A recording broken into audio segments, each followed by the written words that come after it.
Good day mga kalods, ako pala si Kuya Bobert, isang pizza dough business supplier dito sa Davao City.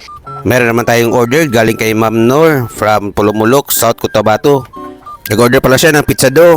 Yung size niya 6 inches saka 10 inches. Small size yung order niya, yung 6 inches pang solo pizza. Pagkatapos ko mag-ayos sa pizza dough, siyempre magsulat naman ako sa details niya para ilagay ko sa box.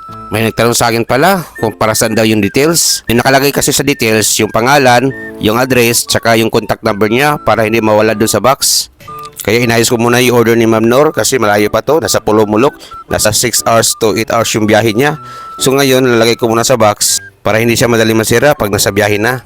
Ganito talaga ginagawa ko araw-araw pag malala yung lugar. Siyempre, secure muna natin yung mga order nila para hindi madali masira. Dapat happy si customer pagdating sa kanila. Hindi ako kagaya ng ibang supplier, pag makatanggap na ng pera, wala nang pakialam. Kaya dito na kayo mag-order sa akin, ako nang bahala sa mga pizza nyo.